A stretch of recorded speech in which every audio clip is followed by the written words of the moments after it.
So welcome homies, मेरा नाम है ओबिटो और आज मैं फिर से लेकर आ चुका हूँ SK8 दी इन्फिनिट को। और आज मैं इसके एपिसोड 6 को हिंदी में एक्सप्लेन करने वाला हूँ। तो चलिए इसको शुरू करते हैं बिना किसी देरी के। लास्ट एपिसोड में हमने देखा था कि लांगा और एडम के बीच में स्केटिंग की एक रेस होती है और लांगा एडम के सबसे बेस्ट मूव से भी बच जाता है, लेकिन तभी वहाँ पर पुलिस आ जाती है और सभी लोगों को वहाँ से भागना पड़ता है। अब पुलिस बस लांगा को पकड़ने ही वाली थी, तभी रिक्की अपनी बाइक को काफी तेजी से लाता है और लांगा को बैठा कर वहाँ से भाग जाता है। अब एपिसोड 6 की स्टार्टिंग में हम समुद्र के बीचों बीच एक बड़ी सी शिप को देखते हैं, जिसके अंदर रिक्की, मिया, लांगा और शैडो भी होते हैं। तो हमें बताया जाता है कि ये सभी लोग हॉट स्प्रिंग में नहाने के लिए मियाकोजी नावा जा रहे हैं, लेकिन रिक्की वहाँ नहीं जाना चाहता, पर लांगा उसे जबरदस्ती अपने साथ लाया है क्योंकि मिया ने उसे बताया था कि हॉट स्प्रिंग में नहाने से चोटें जल्दी ठीक हो जाती हैं। अब सभी लोग आपस में बातें कर ही रहे होते हैं कि तभी रिक्की एक लड़की की तरफ देखता है और रिक्की को वो लड़की बहुत ज्यादा पसंद आ जाती है। तभी लांगा रिक्की से बोलता है कि तुम लड़की से जाकर बात क्यों नहीं करते हो। तभी लड़की रिक्की की तरफ चलकर आती है तो रिक्की को लगता है कि वो रिक्की से बात करने आ रही है, लेकिन लड़की रिक्की के सामने से ही चली जाती है। और ये देखकर सभी लोग रिक्की के ऊपर जोर जोर से हंसने लगते हैं। अब सभी लोग रिक्की का मजाक उड़ा रहे थे, तभी वो लोग जेरी को देखते हैं और काफी ज्यादा हैरान हो जाते हैं कि जेरी आखिरी शिप पर क्या कर रहा है। जेरी भी इन सबको देखकर काफी ज्यादा हैरान था। तभी सबकी नजर कुर्सी पे बैठे एक आदमी के ऊपर जाती है और उसे देखकर सभी लोग काफी ज्यादा हैरान हो जाते हैं, क्योंकि वो आदमी और कोई नहीं बल्कि चेरी ब्लॉसम था। अब चेरी ब्लॉसम भी सबको देखकर काफी ज्यादा हैरान हो जाता है और जेरी के पास जाकर पूछता है, आखिर तुम इस शिप पर क्या कर रहे हो। जेरी बताता है कि वो वेकेशंस बनाने मियाकोजी नावा जा रहा है। तभी सीन शिफ्ट हो जाता है। अब अगले सीन में हम देखते हैं कि सभी लोग अपनी डेस्टिनेशन पर पहुंच चुके हैं। शिप से नीचे उतरते ही शैडो सबसे बोलता है, हम यहाँ से सबसे पहले होटल जाएंगे और वहाँ अपना सामान रखकर फिर कहीं जाएंगे। लेकिन रिक्की उसकी बात पर ध्यान ही नहीं देता है और अपना स्केटबोर्ड लेकर वहाँ से चला जाता है। शैडो को उस पर बहुत ज्यादा गुस्सा आता है, लेकिन तभी मिया भी अपना स्केटबोर्ड लेकर रिक्की की तरह ही वहाँ से चला जाता है। अब धीरे धीरे सभी लोग अपना स्केटबोर्ड लेकर वहाँ से भाग जाते हैं और अब आखिर में लांगा भी अपना स्केटबोर्ड लेकर वहाँ से चला जाता है। इस बात पर शैडो को और भी ज्यादा गुस्सा आता है और वो कहता है, बस इसीलिए मैं यहाँ नहीं आना चाहता था। अब हम देखते हैं कि मियाकोजी नावा की सड़कों पर सभी लोग अपना स्केटबोर्ड चलाते हुए आगे की तरफ जा रहे थे। तभी शैडो अपनी कार उनके पीछे लगा देता है और बोलता है, हमें सबसे पहले होटल जाना है। लेकिन कोई भी उसकी बात पर ध्यान नहीं देता। सब लोग बस अपनी ही मस्ती में स्केटबोर्ड चलाते हुए जा रहे थे। अब जेरी अपने स्केटबोर्ड के साथ काफी तेजी से आगे की तरफ जाता है और एक स्टंट मारते हुए काफी आगे निकल जाता है। जेरी का ये स्टंट देखकर रिक्की का भी मन करता है कि वो भी वही स्टंट करे। अब जैसे ही वो स्टंट करने जाता है, लांगा उसका हाथ पकड़ लेता है और उससे कहता है, अभी तुम्हारी चोटें पूरी तरह से ठीक नहीं हुई है, इसीलिए तुम कहीं नहीं जा सकते। पीछे से सब लोग भी रिक्की को समझाने लग जाते हैं। तभी लांगा सबसे बोलता है, अपने लेफ्ट साइड देखो। जैसे ही सभी लोग अपने लेफ्ट साइड देखते हैं तो सभी को बीच का एक सुंदर सा नजारा देखने को मिलता है और उस नजारे को देखकर सभी काफी ज्यादा खुश हो जाते हैं। तभी लांगा अपना स्केटबोर्ड लेकर बीच की तरफ भागते हुए चला जाता है। अब सब लोग भी अपना स्केटबोर्ड लेकर बीच की तरफ भागने लगते हैं। इसके बाद हम देखते हैं कि लांगा बीच पर पहुंच जाता है और समुद्र के पानी को देखकर बोलता है, ये कितना ज्यादा खूबसूरत है। तभी रिक्की उसे पीछे से लात मारता है और लांगा पानी में गिर जाता है। अब सभी लोग बीच पर बहुत ज्यादा मजे करते हैं और बहुत सारे गेम्स भी खेलते हैं। इसी के बीच में हम देखते हैं कि रिक्की शैडो के ऊपर काकाशी का favourite jutsu the 1000 year of death भी करता है। इसके बाद रिक्की और लांगा एक जगह पर बैठे होते हैं। तभी शैडो उनके पास आता है और पूछता है, आखिर ये जेरी कहाँ है। इस पर रिक्की उसे बताता है कि देखो वो रहा जेरी। और हम देखते हैं कि जेरी के पास दो लड़कियां खड़ी होती हैं और वो जेरी से काफी ज्यादा चिपक रही होती हैं, जिसे देखकर रिक्की और लांगा काफी ज्यादा जल रहे होते हैं जेरी से। तभी मिया वहाँ से उठता है और जेरी के पास जाकर उसे पापा बोलने लगता है और साथ ही बोलता है कि मम्मी आपको वहाँ बुला रही हैं। अब जेरी जैसे ही उस तरफ देखता है तो वो पाता है कि असल में वो तो चेरी ब्लॉसम है, जो कि बिल्कुल लड़कियों की तरह लग रहा है। अब मिया जेरी को पापा कहते कहते चिपकने लग जाता है, जिस वजह से लड़कियां जेरी को वहीं छोड़कर चली जाती हैं और ये देखकर रिक्की और शैडो दोनों ही बहुत ज्यादा खुश हो जाते हैं। अब इसके बाद हम एडम को देखते हैं, जो कि अपनी गाड़ी में बैठा होता है और उसका सिक्योरिटी गार्ड उससे बोलता है कि जो कल रात को हुआ उसके पीछे इंस्पेक्टर किरिकोरो कमाटो थी। और वो आगे बताता है कि उसे शक हो गया होगा जब हमारे एस वाले एरिया को पेट्रोलिंग से बाहर निकाला गया। इस पर एडम बोलता है, लगता है वो औरत बहुत ज्यादा चालाक है, लेकिन कोई बात नहीं, मैं उसे भी देख लूंगा। इसके बाद हम देखते हैं कि एडम की की गाड़ी एक बड़ी सी बिल्डिंग की एंट्रेंस के सामने आकर रुकती है। अब एडम अपनी गाड़ी से बाहर की तरफ निकल रहा होता है, तभी एक औरत उसके सामने आकर खड़ी हो जाती है। उस औरत को देखकर एडम बोलता है, तो आज आप किसी वीआईपी को गार्ड कर रही हो, इंस्पेक्टर किरीकोरो कामाटो। अब ये नाम सुनकर आप समझ ही गए होंगे कि ये औरत कौन है। अब एपिसोड में हम आगे देखते हैं कि एडम अचानक से किरीकोरो कामाटो से पूछता है कि ऐसी कौन सी चीज है जिससे मैं अपनी डिश को सबसे ज्यादा टेस्टी बना सकता हूँ, शायद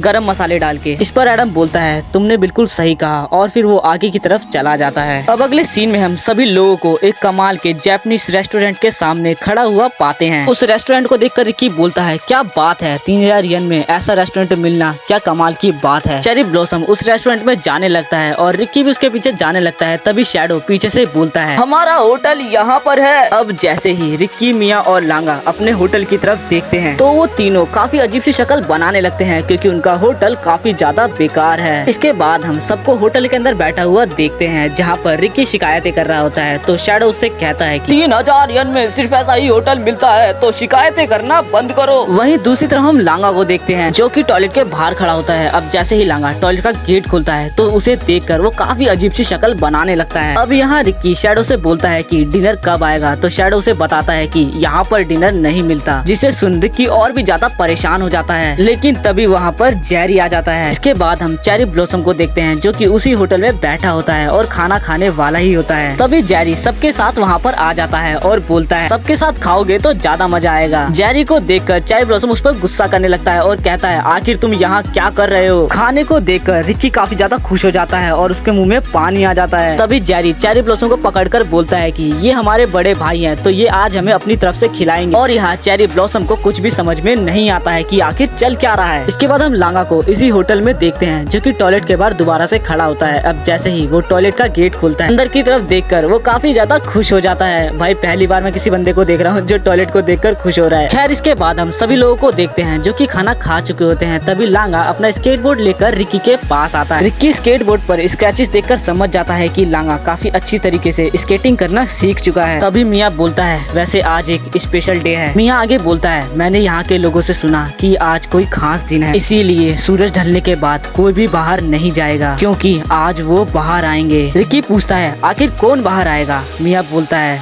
वो लोग बाहर आएंगे। रिकी मिया की बात को सीरियस नहीं लेता, उसे लगता है कि वो सिर्फ रिकी को डराने के लिए ऐसा कह रहा है। अब रिकी जेरी के पास जाकर उससे बोलता है, क्या तुम मुझे वो ट्रिक सिखाओगे जो तुमने सुबह परफॉर्म करी थी। इस पर जेरी रिकी के साथ बैठकर उसे बताता है कि अगर तुम सही टाइम पर अपने पैरों के साथ घूम पाओगे तो ये ट्रिक और भी ज्यादा आसान हो जाएगी। रिकी जेरी की बात को समझ जाता है और जेरी से कहता है, मैं इसके लिए बहुत मेहनत करूंगा और पीछे नहीं हटूंगा। इसके बाद हम देखते हैं कि रात हो जाती है और मिया सबको बताता है कि यहाँ पर हॉट स्प्रिंग नहीं है। रिकी को उस पर और भी ज्यादा गुस्सा आने लग जाता है, क्योंकि वो तो यहाँ पर बस हॉट स्प्रिंग में नहाने के लिए ही आया था। तभी चेरी ब्लॉसम एक मैप लेकर आते हैं और बोलते हैं, मुझे यहाँ का मैप मिला है, यहाँ 5 किलोमीटर की दूरी पर ही एक हॉट स्प्रिंग है। ये सुनकर जेरी बोलते हैं, 5 किलोमीटर, तो चलो क्यों ना हम लोग मिलकर एक रेस करते हैं, जो भी वहाँ पर पहले पहुँचेगा वो जीतेगा। सभी लोग इसके लिए हाँ कर देते हैं। तभी लांगा मैप में उंगली करते हुए पूछता है कि आखिर ये क्या है। इसके बाद हम सभी लोगों को होटल के बाहर देखते हैं। सभी के पास अपना स्केटबोर्ड था, क्योंकि वो लोग हॉट स्प्रिंग तक एक रेस करने वाले थे। अब काउंटडाउन चालू होता है और सभी लोग रेसिंग की पोजीशन में खड़े हो जाते हैं। काउंटडाउन खत्म होते ही सभी लोग काफी तेजी से आगे की तरफ निकल जाते हैं। रेस स्टार्ट होते ही शैडो एक लेजर लाइट को चेरी ब्लॉसम के मुंह पे मारने लगता है, जिसकी वजह से वो थोड़ा अनबैलेंस हो जाते हैं और शैडो उनसे आगे निकल जाता है। इसके बाद सभी लोग काफी तेजी से आगे की तरफ स्केटिंग करते हुए जा रहे होते हैं। तभी उनके सामने एक लेफ्ट और राइट आता है, तो शैडो, मिया और लांगा राइट लेकर आगे की तरफ चले जाते हैं और जेरी और चेरी ब्लॉसम लेफ्ट साइड चुनते हैं। इसके बाद हम लांगा को देखते हैं, जो कि मिया और शैडो से पीछे था। अब वो अचानक ही रुक जाता है और सोचता है, आखिर रिकी कहाँ है। अब हम रिकी को देखते हैं, जो कि काफी पीछे था और डरते डरते स्केटबोर्ड चलाता हुआ आगे की तरफ जा रहा था और सोच रहा था कि आखिर वो लोग कहाँ निकल गए। अब रिकी अंधेरे में एक स्टैचू को देखकर काफी ज्यादा डर जाता है। तभी लांगा उसके पीछे आ जाता है, जिससे वो और भी ज्यादा डर जाता है। इसके बाद वो दोनों हॉट स्प्रिंग तक पैदल जाने लगते हैं। तभी लांगा को बहुत गंदी बदबू आने लगती है और वो बोलता है, लगता है जैसे किसी कीचड़ या जंगली जानवर की ये बदबू हो। अब वो दोनों जैसे ही थोड़ा आगे जाते हैं तो उन्हें शैडो रास्ते में पड़ा मिलता है। वो दोनों भागते हुए शैडो के पास आते हैं और उससे पूछने लगते हैं, लेकिन शैडो के अंदर से ही वही गंदी बदबू आ रही थी। लांगा नोटिस करता है कि शैडो के ऊपर काफी सारे हाथ छपे हुए हैं, जो कि कीचड़ के हैं। तभी शैडो बोलता है, वो लोग सच में हैं, और वो वापस से बेहोश हो जाता है। इसके बाद उन्हें मिया मियाँ के चिल्लाने की आवाज आती है तो वो दौड़ते दौड़ते मियाँ के पास जाते हैं और वो देखते हैं कि मियाँ के साथ भी वही हो रखा है जो शैडो के साथ हुआ था। लेकिन मियाँ ने एक अजीब सा चेहरा बना रखा था जिसे देखकर लांगा समझ जाता है कि ये तो वही चेहरा है जो मैंने मैप में देखा था। तभी अचानक से रिक्की और लांगा के पीछे एक अजीब सा मास्क पहना हुआ आदमी आ जाता है जिसे देखकर रिक्की और लांगा काफी ज्यादा डर जाते हैं और काफी तेजी से वहाँ से भागने लगते हैं। लेकिन उनके पीछे वही मास्क वाला आदमी भागने लगता है। अब वो दोनों उससे बचने के लिए अपना स्केटबोर्ड लेकर काफी तेजी से भागने लगते हैं। रिक्की सोचता है कि अब तो हम बच गए, लेकिन वो मास्क पहना हुआ अजीब सा आदमी स्केटबोर्ड चलाता हुआ उनका पीछा करने लग जाता है। ये देखकर रिक्की और लांगा और भी ज्यादा डर जाते हैं। वहीं दूसरी तरफ हम जेरी और चेरी ब्लॉसम को देखते हैं जो कि हॉट स्प्रिंग तक पहुंच चुके थे और वो दोनों इस बात पर लड़ रहे थे कि पहले आखिर कौन पहुंचा। इसके बाद हम वापस से रिक्की और लांगा को देखते हैं जो कि अपने स्केटबोर्ड को काफी तेजी से भगा रहे थे। लेकिन तभी वो मास्क पहने वाला आदमी एक झटके से ही उन लोगों के पीछे आ जाता है और रिक्की के पैर पर लकड़ी मारने लगता है जिससे रिक्की अनबैलेंस हो जाता है और गिरने वाला होता है। लेकिन तभी लांगा उसे पकड़ लेता है और उसे गिरने से बचा लेता है। अब जैसे ही वो दोनों सामने देखते हैं तो काफी सारे मास्क पहने वाले आदमी उन्हें दिखते हैं और उनके पीछे भी एक आदमी होता है। अब वो दोनों बिल्कुल फंस चुके थे, वो दोनों काफी ज्यादा डर जाते हैं। अब वो मास्क पहने वाले आदमी रिक्की और लांगा पर कूद जाते हैं और उन दोनों के ऊपर भी कीचड़ लगा देते हैं। इसके बाद हम चेरी ब्लॉसम और जेरी को देखते हैं जो कि नहा रहे थे। जेरी बोलता है कि इतनी देर हो गई लेकिन वो लोग अभी तक नहीं पहुँचे। अचानक से उनके पीछे से एक हाथ आता है जो बिल्कुल कीचड़ से लथपथ था और उन दोनों के सामने वही कीचड़ वाले आदमी आ जाते हैं और उन दोनों को भी कीचड़ में बिल्कुल लथपथ कर देते हैं। के बाद सीन सीधा शिफ्ट होता है और हम देखते हैं कि सभी लोग अपनी शिप में बैठकर वापस जा रहे हैं और वो लोग अभी भी सोच रहे हैं कि आखिर वो थे कौन जिन्होंने हम पे कीचड़ लगा दिया। अब एपिसोड के एंड में हम देखते हैं कि एडम अपने स्केटबोर्ड के साथ प्रैक्टिस कर रहा है और प्रैक्टिस करते करते वो कुछ सोचता है और अपने सिक्योरिटी गार्ड से बोलता है, मैंने कुछ नया करने का सोचा है, चलो अब हम एक टूर्नामेंट करेंगे। और इसी के साथ ये वाला एपिसोड यहाँ पर खत्म होता है। तो चलिए मिलते हैं नेक्स्ट एपिसोड में, जब तक के लिए मेरे चैनल को सब्सक्राइब कर लें।